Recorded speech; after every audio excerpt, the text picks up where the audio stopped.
Thank you. So that's Todd Johnson on the bass, Gary Newmark on drums, Mike Dana on guitar, our special guest Ronnie Estee, the living legend. And my name's Little Richie Severson, and thank you so much for coming to our Guitar College workshop concert. And thank you to the Queen's Inn.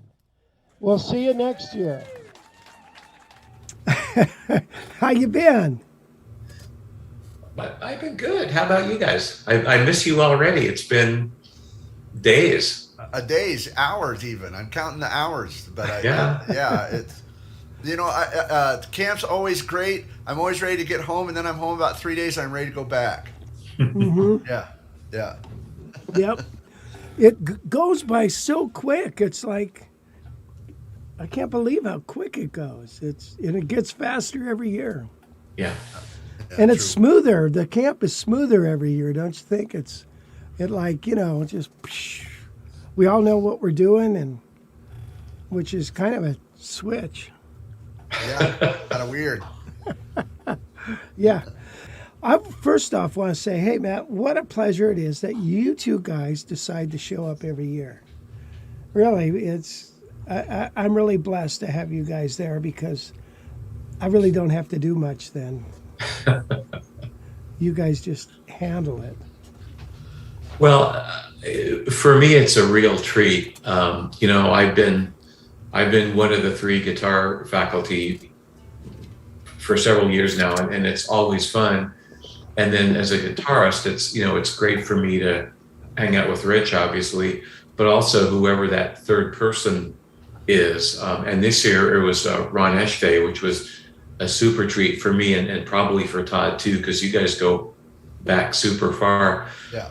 And it's just, I do a lot of other summer jazz programs, but this is the only one I do that's sort of guitar and bass centric, and it focuses on that.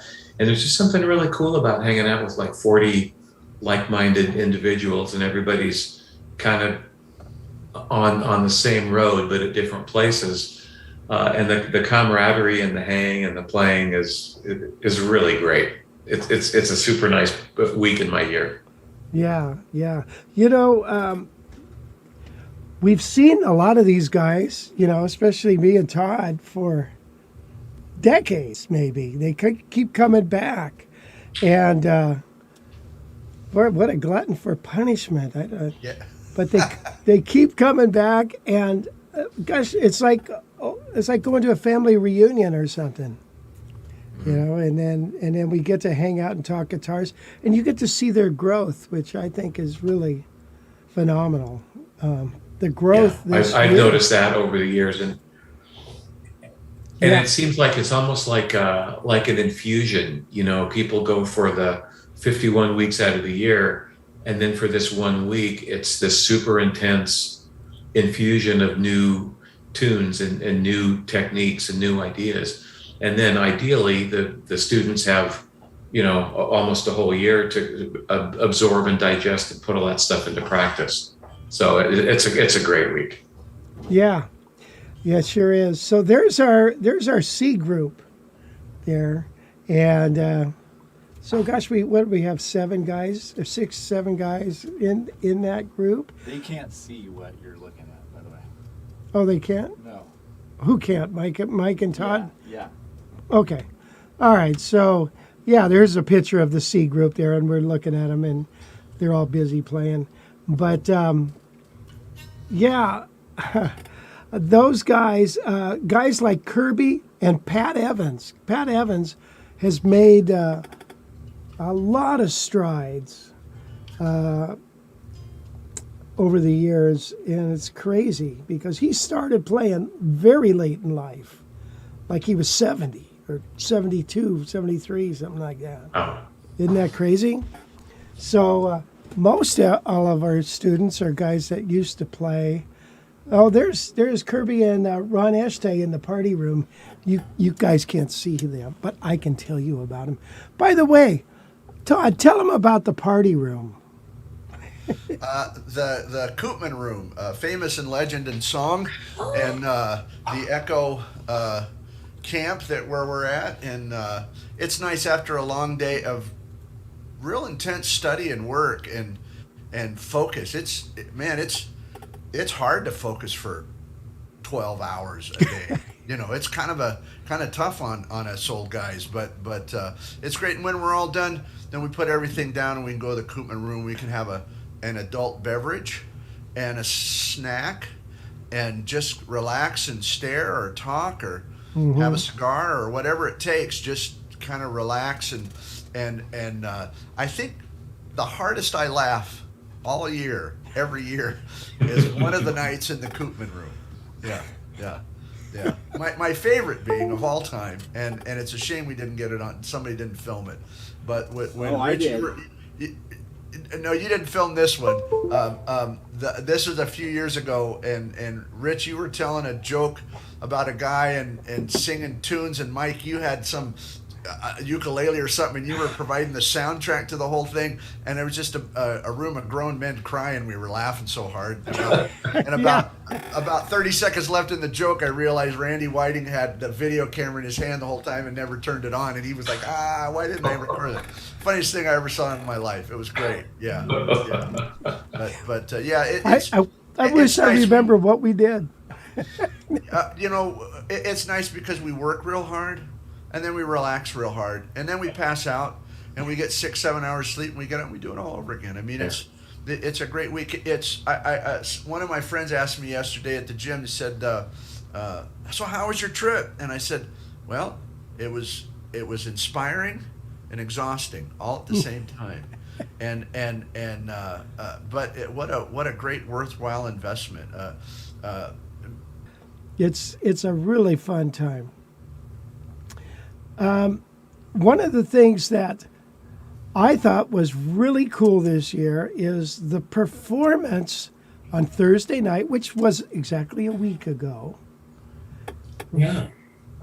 Was everybody stepped up their game and just really did really well. There's some video of the performance. One of the couple of guys, there's Kevin, and that's Randall on bass, and there's Gary Newmark. Boy, we sure work Gary, don't we? God. That guy, he's like he's like your secret weapon, Rich, for the camp, because he's not like officially faculty because there's no drum component to it. But he was able to be there for a bunch of stuff during the day, which isn't always the case. But he's up there every night playing, and just for the people that haven't been to the camp. So on Mondays, Tuesdays, and Wednesdays, the students pair up with maybe 2 or 3 guitarists and a bassist, and then Gary joins them, and then they play whatever the tune is that they have been working on that day. And so it's a great opportunity for them to put into practice the stuff they've been working on. And Gary's just such a super trooper, and he, whatever tempo and whatever little twists and turns the students might throw his way, Gary just navigates through those waters like it's nothing. It's great. And the grooves, Todd, your bass players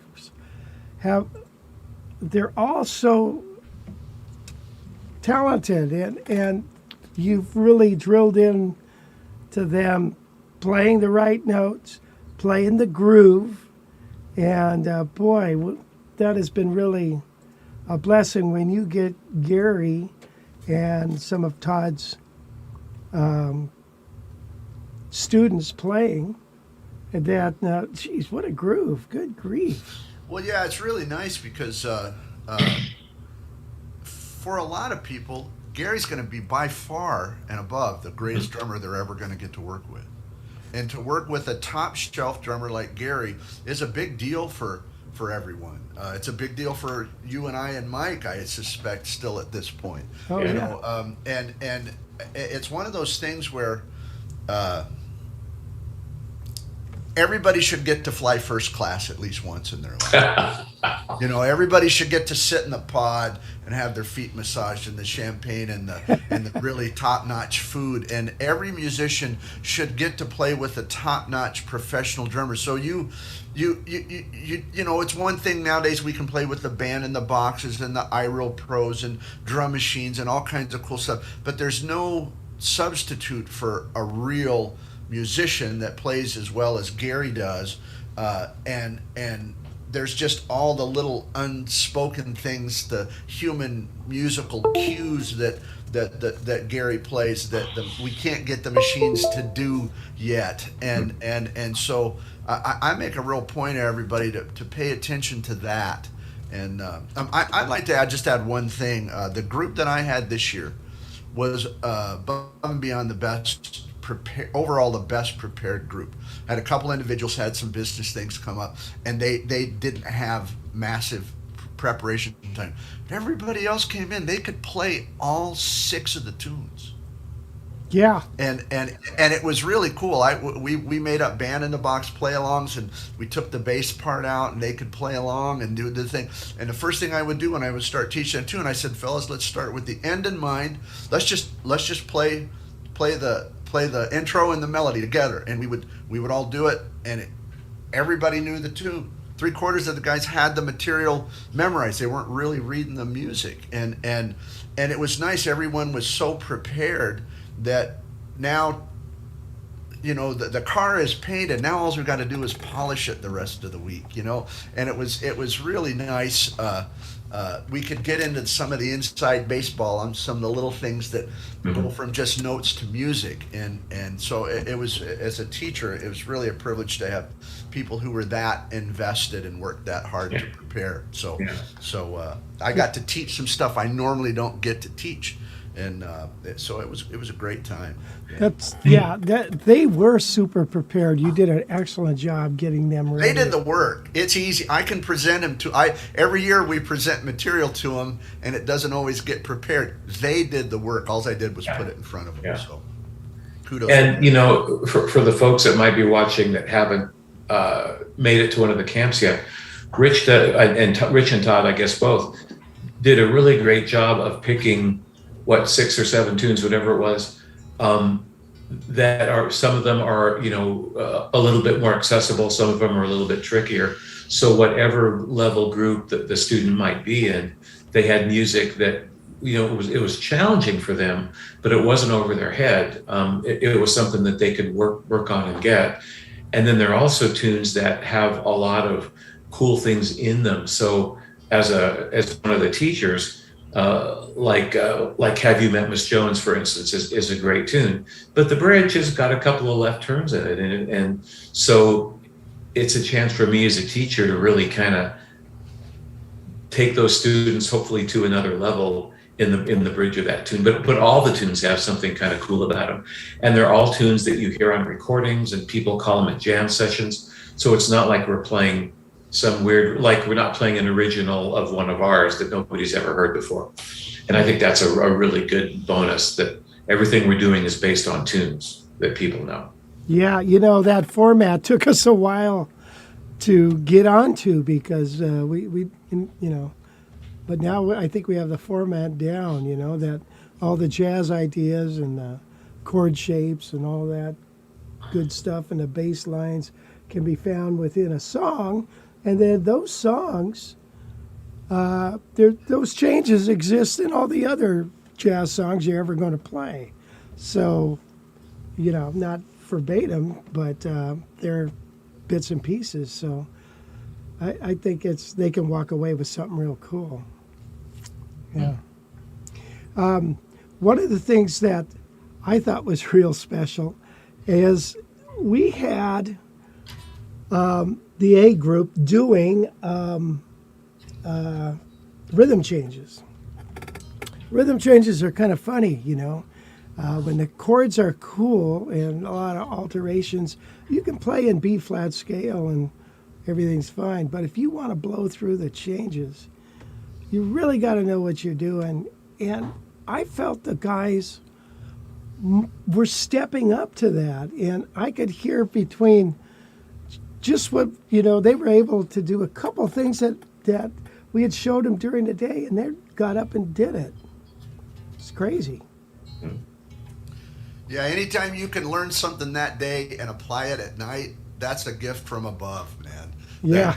That, I think everybody, here's something I would encourage everyone that's going to come to the camp, because hopefully a bunch of people are. We'll speak in the positive, but at the very least, you come to camp and you gather a ton of information.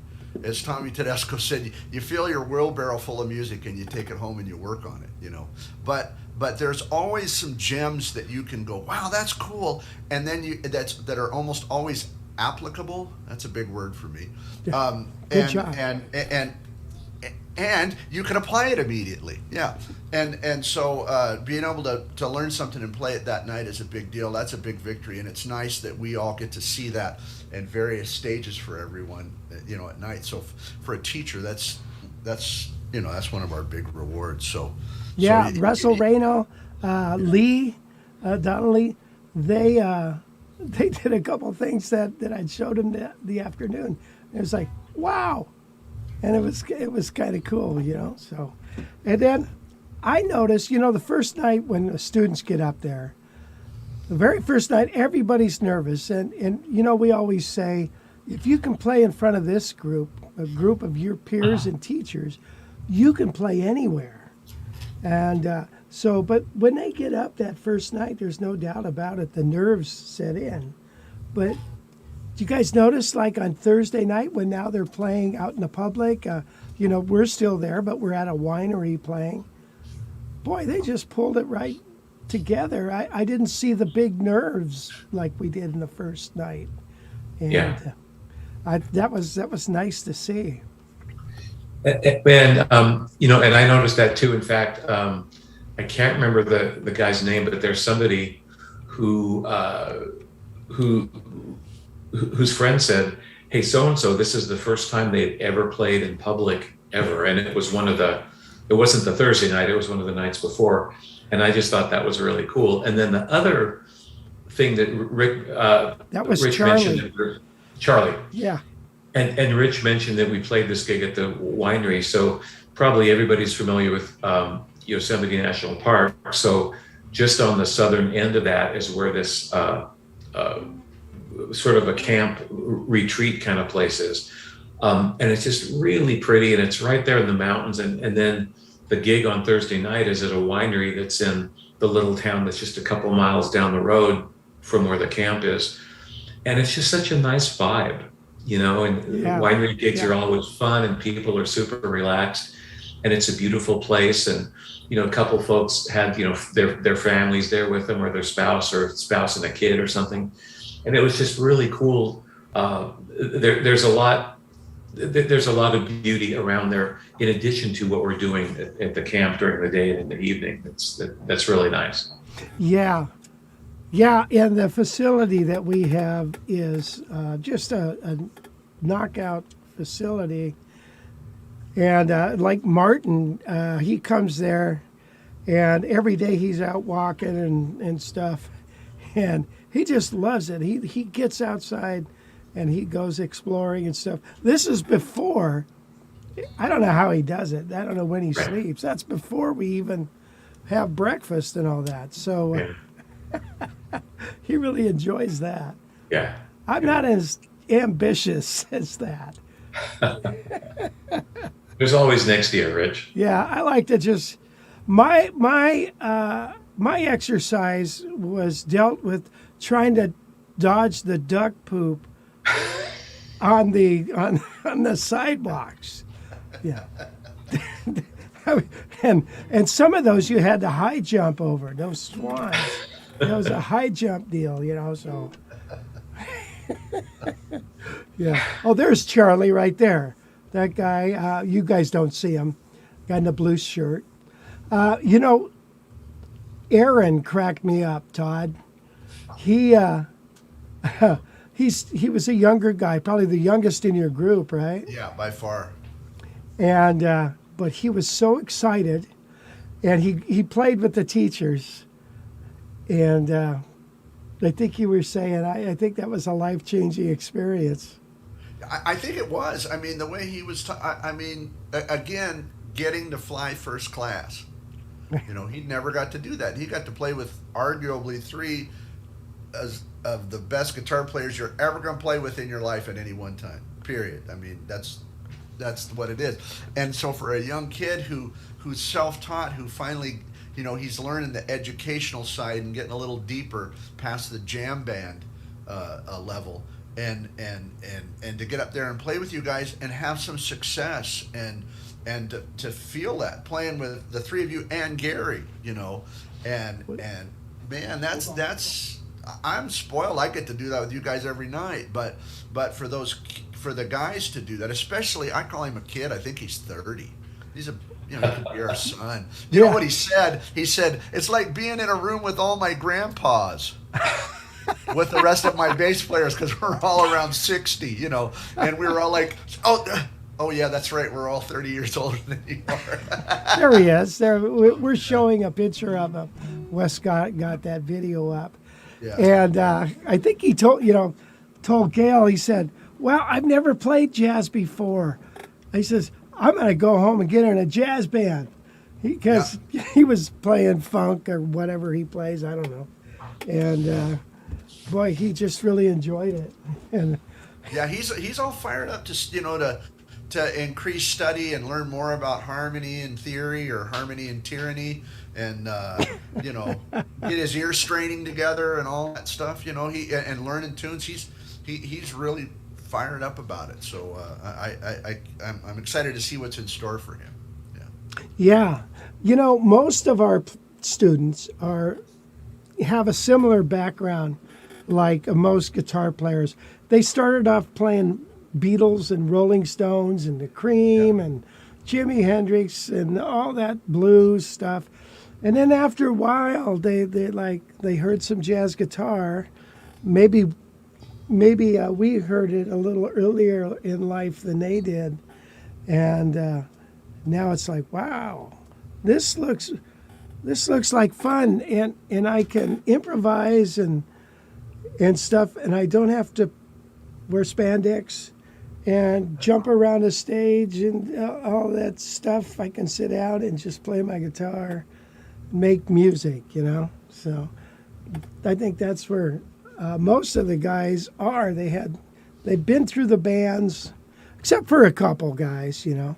They've been through the band thing, and now they're into just doing sit-down jazz with a few players, and it's fun. You know, I want to talk about Ronnie. What a blessing to have Ronnie there. You know, good grief. What a history that guy. Tell the viewers a little bit about who he's played with. Well, you know,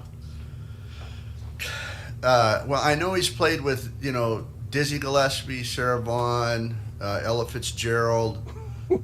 He told me a great story playing with the Concord All-Stars, and he and Jeff Hamilton, I know, were in the rhythm section, and he said it was later on in Ella's life, and they literally wheeled her out on the stage at the Hollywood. This is the way Ronnie describes it. He goes, they wheeled her out, and they propped her up on a stool and handed her the mic, and Ronnie says, and she proceeded to dismantle the place.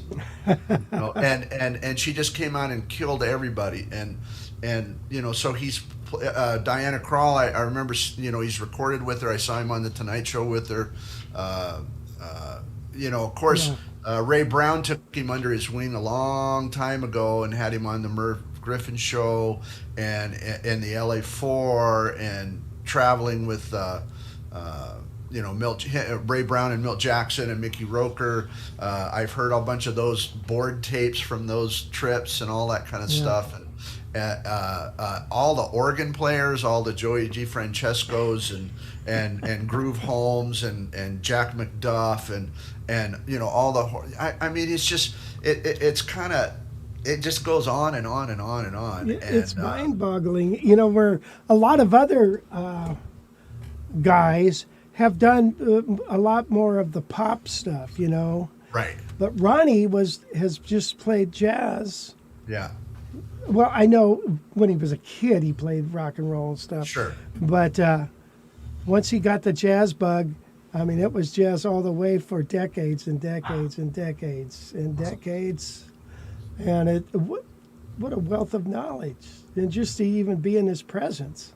Yeah, and what he knows about harmony, you know. Yeah. You guys are no slouches, trust me when I say that. But what he knows about, what he's forgot about harmony, I'll be lucky if I ever know. You know, and that's just. I remember studying with him at when I was a bass student and he was teaching at GIT, and I took his chord melody class just to try to understand the processes, the way he thinks, the way he'd reharmonize all the things you are, or whatever song he was doing that week, and all those processes, and that's just level one stuff, what he taught there. And what I learned from him sitting next to him on the gig for 22 years, you know, he would play all that polychord stuff, and he'd say, hey, when you hear me do this, I want you to play one of those, and then you do this, and then and it was, you know, and after a while it got to be a kind of a Pavlovian experience. Every time I'd play the right thing at the right time, he'd look at me and go, yeah. I was like, good boy. And so, you know, wanting to get that praise in a sense, you know, I would do that, and he'd just be happy as a clam. So after a while, I learned how to give him what he wanted when he wanted it, and we didn't have to talk about it or rehearse it or work it out. Yeah. I mean, that kind of musical intimacy and all that stuff is that's a real treat. That's a real treat. Yeah. You know, good musicians, we can all learn, hear and adjust and listen and react, and that's the communication. That, to me, that's the joy of jazz. You know, but or one of the highlights for sure. But he's a wealth of knowledge that and sorry, I don't mean to make this about me in any way, but I feel so privileged to have got to sit next to him for 21 years. The first weekend I worked with him, I was still a student at BIT, and he looks at me and he says, "Welcome to graduate school, son." You know, he literally did, and I'll never forget that. And then all these years later, I feel like over the next 21 years, I got my doctorate with him. And so just, you know, and frankly, because of him, I got to play with all the other guys in LA, you know, the John Paisanos and the Jim Foxes and the Barry Zweigs and the Frank Potenzas and the Larry Kuntzes. And, I mean, just name all those guys. I got to play with most all of them. And then I get to play with you guys. And then, you know, it's just, I've been so rich in playing with like just top-notch guitar players. I don't know that I had any business playing with, but I'm not going to say anything. I'm just going to take it and be grateful. But just a quick reference. I remember I had a week where I worked with Larry Kuntz, Frank Potenza, played with Mike Stern at MI on a clinic, and we mostly just played standards. And then the next night I played with Ronnie, and I thought, I pretty much, Lord, strike me dead, because I'm never ever going to have a better week than that, you know. And it was just it was just overwhelming. So to spend a week being around all you guys and absorbing all the harmony and everything, and you know, it just doesn't suck. It doesn't suck at all. It sucks at all. Yeah. So, well, thank you, Rich. Thanks. Well, thank you. So I thought it was really cool to have somebody of Ronnie's experience, and just of being able to even be in the same room. You know, so some of the guys, I know some of them knew exactly what I'm talking about. Some won't understand that until maybe a few months down, a few years down the road. I don't know. Yeah. But eventually they will. And we got to hear him play, and we all played together and we had a good time. We had a lot of laughs, and that's what it's all about. You know, a lot of guys when they come to camp, that's their vacation. That's the best thing they do, and that's what they tell me. You know, man, I just can't wait all year for this. By the way, we've had several people already sign up for next year, so that's kind of cool. Yeah. Oh, there's Todd. They're showing a picture of Todd playing the bass. So anyway, you guys, I want to thank you for joining me. I really appreciate it. Is there any last thing you guys would like to say before we cut it off? I've got you. I've had you way too long. Go ahead, Mike. Well, I would like to, you know, there's probably some people watching that have thought, you know, that sounds really cool. It never worked out in my schedule, or for whatever reason, I just haven't done it yet. But gosh, that sounds cool. And I just want to encourage you. You know, I know for a lot of folks, studying jazz guitar and jazz bass is something that, you know, that is maybe different than your day job, and it's something that's very fulfilling to you and enriching. And so just imagine if you could take a week out of your life and really immerse yourself in that thing, and just I'm trying to think of the right word. It just seeps into your pores. I think just being around so many great players, and also your peers, you know, and just feeling like, hey man, I'm part of this thing. Yeah. And then when you go back to wherever home is, you feel invigorated, and it lasts for a long time. And then maybe when it starts to wear off, you start to get amped up for the next year. And so the circle of life continues. So if you've never been, I really hope you'll check it out. a lot of guys I'm sure watching study with Rich through guitar college, but just imagine like a total, what do they call it? A total immersion experience, like a sensory tank, or I don't know, I'm babbling, but you know what I'm saying. I hear you. Yeah, I hope we have some more new faces. We had a lot of new faces this year, as well as a lot of old ones.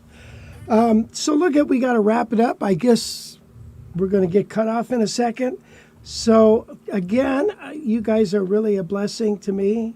Thank you so much for being at the camp and just having you there and bringing your A game and all that good stuff. If I could, I'd just like to thank you and Gail and Wes for the incredible job you guys, because you guys do all the organizing behind the scenes, set up the websites, take care of the business end of everything. You guys do a tremendous job, and just to have been a part of it every year, please understand for sure from my spec, and I think I can speak for Mike, we truly appreciate what you guys do, and it's just it's a blessing and an honor, and I'm just not blowing any smoke to be part of that every year.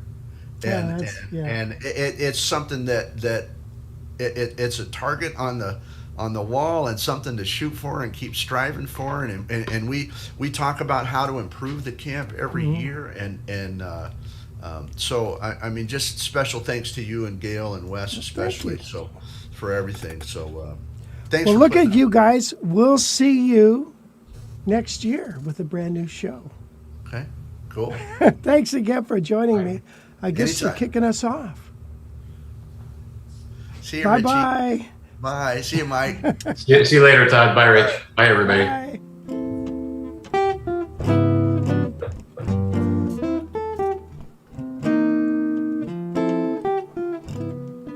So we have some questions. That camp is really something special, and so if you can find it in your schedule to make it next year, I advise you to get in there and get your spot.